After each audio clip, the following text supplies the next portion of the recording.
Now, I'm sure that most of you know the old story about the astronaut who went far out into space and was asked on his return whether he had been to heaven and seen God.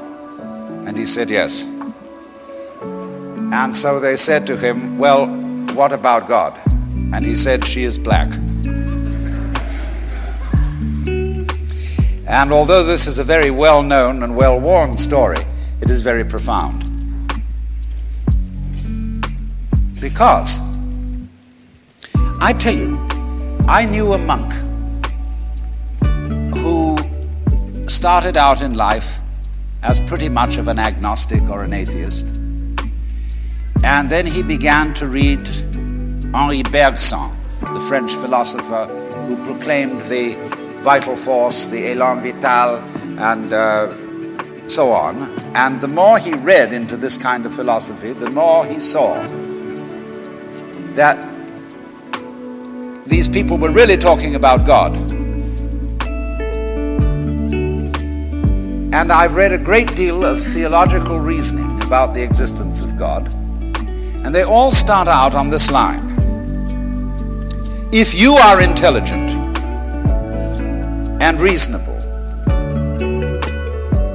you cannot be the product of a mechanical and meaningless universe. Figs do not grow on thistles. Grapes do not grow on thorns. And therefore, you, as an expression of the universe, as an aperture through which the universe is observing itself, cannot be a mere fluke. Because if this world peoples, as a tree brings forth fruit, then the universe itself, the energy which underlies it, what it's all about, the ground of being, as Paul Tillich called it, must be intelligent. Now, when you come to that conclusion, you must be very careful, because you may make an unwarranted jump. Namely, the jump to the conclusion that that intelligence, that marvelous designing power which produces all this, is the biblical God. Be careful. Because that God, contrary to his own commandments, is fashioned in the graven image of a paternal, authoritarian, beneficent tyrant of the ancient Near East.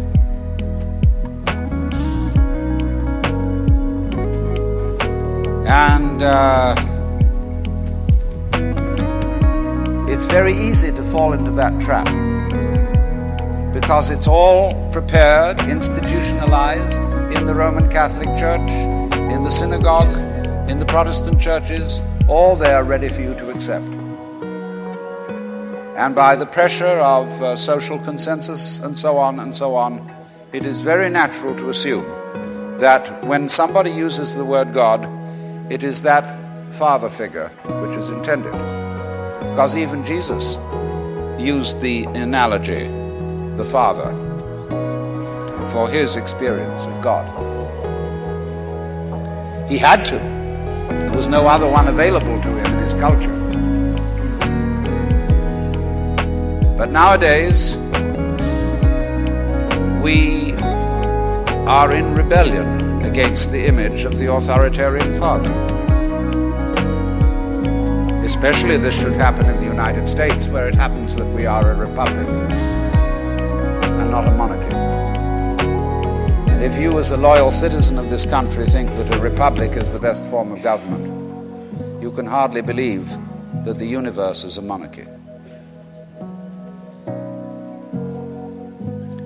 But to reject the paternalistic image of God as an idol is not necessarily to be an atheist.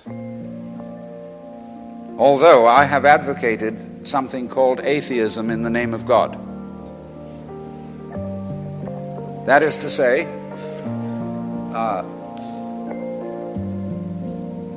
an experience, a contact, a relationship with God, that is to say, with the ground of your being, that does not have to be embodied or expressed in any specific image. Now, theologians on the whole don't like that idea, because I find in my discourse with them that they want to be a little bit hard-nosed about the nature of God. They want to say that God has indeed a very specific nature. Ethical monotheism means that the governing power of this universe has some extremely definite opinions and rules to which our minds and acts must be conformed. And if you don't watch out, you'll go against the fundamental grain of the universe and be punished in some way. Old-fashionedly, you will burn in the fires of hell forever. More modern-fashionedly, you will fail to be an authentic person. It's another way of talking about it. But there is this feeling, you see, that there is authority behind the world, and it's not you. It's something else. Like we say, that's something else that's far out. And therefore, this Jewish, Christian, and indeed Muslim approach makes a lot of people feel rather strange, estranged from the root and ground of being. There are a lot of people who never grow up and are always in awe of an image of grandfather. Now, I'm a grandfather. I have 5 grandchildren, and so I'm no longer in awe of grandfathers. I know I'm just as stupid as my own grandfathers were, and therefore I'm not about to bow down to an image of God with a long white beard. Now, naturally, of course, we intelligent people don't believe in that kind of a God, not really. I mean, we think that God is spirit, that God is very undefinable and infinite and all that kind of thing. But nevertheless, the images of God are have a far more powerful effect upon our emotions than our ideas. And when people read the Bible and sing hymns, Ancient of Days, who sittest throned in glory, immortal, invisible, God only wise, in light inaccessible, hid from our eyes, they still got that fellow up there with a beard on. It's way in the back of the emotions. And so we should think, first of all, in contrary imagery. And the contrary imagery is, she's black. Imagine instead of God the Father, God the Mother. And imagine that this is not a luminous being, blazing with light, but an unfathomable darkness, such as is portrayed in Hindu mythology by Kali, K-A-L-I, the Great Mother, who is represented in the most terrible imagery. Kali has a tongue hanging out long, drooling with blood. She has fanged teeth. She has a scimitar in one hand and a severed head in the other. And she is trampling on the body of her husband, who is Shiva. Shiva represents also, furthermore, the destructive aspect of the deity, wherein all things are dissolved so that they be reborn again. And here is this blood-sucking, terrible mother as the image of the supreme reality behind this universe. Imagine, it's the representative of the octopus, the spider, the awful-awfuls, the creepy-crawlies at the end of the line, which we are all terrified of. Now that's a very important image, because let us suppose, just for the sake of argument, that all of you sitting here right now are feeling fairly all right. I mean, you're not in hospital. You don't have the screaming memes. You have a sense, you probably had dinner and are feeling pretty good. But you know that you feel that you're fairly good because in the background of your minds, very far off in the background of your minds, you've got the sensation of something absolutely ghastly that simply mustn't happen. And so against that which is not happening, which doesn't necessarily have to happen, but by comparison with that, you feel pretty all right. And that absolutely ghastly thing that mustn't happen at all is Kali. And therefore, at once, we begin to wonder whether the presence of this Kali is not in a way very beneficent. I mean, how would you know that things were good unless there was something that wasn't good at all? Now I'm not putting this forward as a final position. I'm only putting it forward as a variation, as a way of beginning to look at a problem and getting our minds out of their normal ruts. She's black. Well, she, first of all feminine, represents what is called philosophically the negative principle. Now, of course, people who are women in our culture today and believe in women's lib don't like to be associated with the negative because the negative has acquired very bad connotations. We say accentuate the positive. Well, that's a purely male chauvinistic attitude. How would you know that you were outstanding unless by contrast there was something instanding?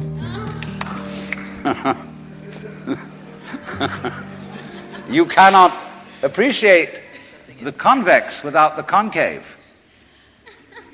You cannot appreciate the firm without the yielding. And therefore, the so-called negativity of the feminine principle is obviously life-giving and very important. But we live in a culture which doesn't notice it.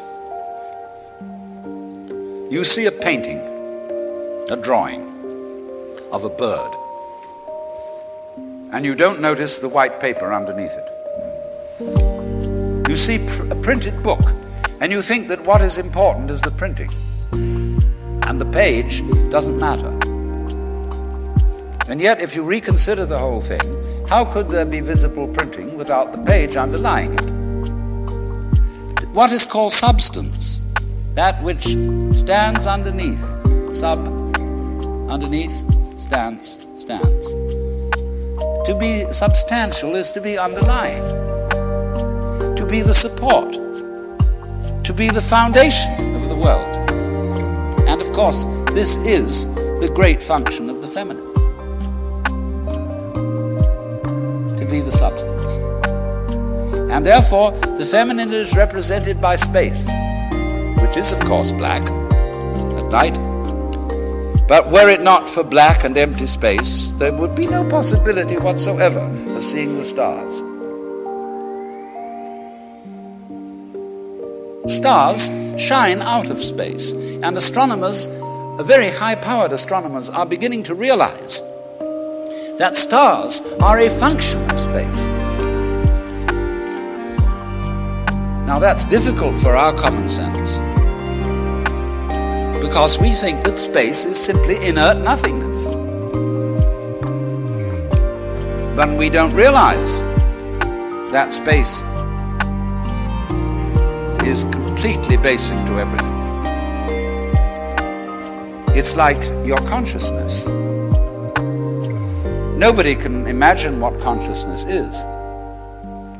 It's the most elusive, whatever it is, that there is at all, because it's the background of everything else that we know. Therefore, we don't really pay much attention to it. We pay attention to the things within the field of consciousness, to the outlines, to the objects, to the so-called things that are in the field of vision, the sounds that are in the field of hearing, and so forth. But what it is that ever it is that embraces all that we don't pay much attention to it. We can't even think about it. It's like trying to look at your head. You try to look at your head, and what do you find? You don't even find a black blob in the middle of things. You just don't find anything. And yet that is that out of which you see, just as space is that out of which the stars shine. So there's something very queer about all this. That which you can't put your finger on, that which always escapes you, that which is completely elusive, the blank, seems to be absolutely necessary for there to be anything whatsoever. Now let's take this further. Kali also is the principle of death, because she carries a scimitar in one hand and a severed head in the other. Death. This is tremendously important to think about. We put it off. Death is swept under the carpet in our culture. In the hospital, they try to keep you alive as long as possible in utter desperation. They won't tell you that you're going to die. When their relatives have to be informed that it's a hopeless case, they say, don't tell this to the patient. And all the relatives come around with hollow grins and say, well, you'll be all right in about a month, and then we'll go and have a holiday somewhere and sit by the sea and listen to the birds and whatnot. And the dying person knows that this is mockery. Well, of course, we've made death howl with all kinds of ghouls. We've invented dreadful afterlives. I mean, the Christian version of heaven is as abominable as the Christian version of hell. I mean, nobody wants to be in church forever. Children are absolutely horrified when they hear these hymns which say, prostrate before thy throne to lie and gaze on thee. They can't imagine what this imagery means. I mean, in a very subtle theological way, I could wangle that statement around to make it extremely profound. I mean, to be prostrate at once and to gaze on the other hand, see, is a coincidentia oppositorum, a coincidence of opposites, which is very, very, very deep. But to a child, it is a crick in the neck. And that's the sort of imagery we're brought up with. So the idea of what might happen after death, well, you're going to be faced with your judge, the one who knows all about you. This is Big Papa, who knows you were a naughty boy and a very naughty girl, especially girl, from the beginning of things. He's going to look right through to the core of your inauthentic existence. And what kind of heebie-jeebies may come up. Or you may believe in reincarnation, and you think that your next life will be the rewards and the punishments for what you've done in this life. And you know you've got away with murder in this life. And the most awful things are going to happen next time around. So you look upon death as a catastrophe. Then there are other people who say, well, when you're dead, you're dead. Just nothing going to happen at all. So what you got to worry about? Well, we don't quite like that idea, because it spooks us. You know, what's it be like to die? To go to sleep and never, never, never wake up? Well, a lot of things it's not going to be like. It's not going to be like being buried alive. It's not going to be like being in the darkness forever. I tell you what, it's going to be like as if you never had existed at all. Not only you, but everything else as well. That just there was never anything, and there's no one to regret it. And there's no problem. Well, think about that for a while. It's kind of a weird feeling you get when you really think about that. You really imagine it. Just to stop altogether. And you can't even call it stop, because you can't have stop without start. And there wasn't any start. There's just no thing. Well, then when you come to think of it, that's the way it was before you were born. I mean, if you go back in memory as far as you can go, you get to the same place as you go forward in your anticipation of the future as to what it's going to be like to be dead.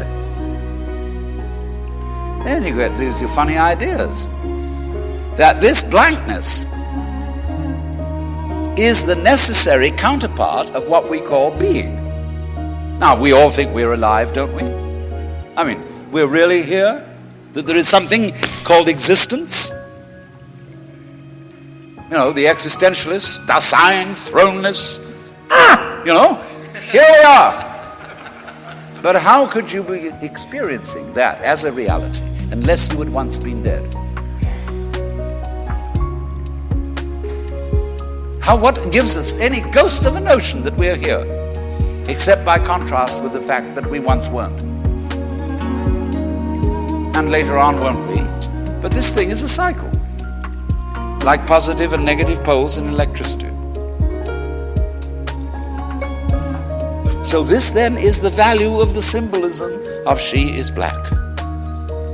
She, the womb principle, the receptive, the instanding, the void, and the dark.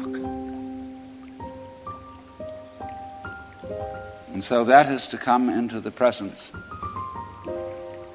of the God who has no image.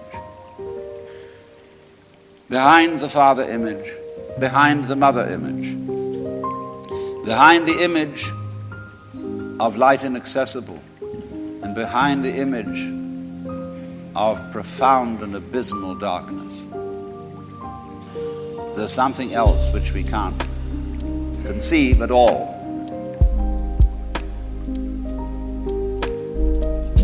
Dionysus the Areopagite called it the luminous darkness. Nagarjuna called it Shunyata, the void. Shankara called it Brahman, that which can only, of which nothing at all can be said. Neti neti, beyond all conception whatsoever. And you see, that is not atheism in the formal sense of the word. This is a profoundly religious attitude, because what it corresponds to practically is an attitude to life of total trust, of letting go. When we form images of God, they are all really exhibitions of our lack of faith. Something to hold on to, something to grasp. How firm a foundation, what lies underneath us, the rock of ages, or whatever, ein feste Burg. But when we don't grasp, we have the attitude of faith. If you let go of all the idols, you will of course discover that what this unknown is, which is the foundation of the universe, is precisely you. It's not the you think you are. No, it's not your opinion of yourself. It's not your idea or image of yourself. It's not the chronic sense of muscular strain, which we usually call I. You can't grasp it. Of course not. Why would you need to? Supposing you could, what would you do with it? And who would do what with it? You can never get at it. So there is that profound central mystery. And the attitude of faith is to stop chasing it. Stop grabbing it. Because if that happens, the most amazing things follow. But all these ideas of the spiritual, the godly, as this attitude of must, and we have been laid down the laws which we are bound to follow. All this jazz is not the only way of being religious and of relating to the ineffable mystery that underlies ourselves and the world.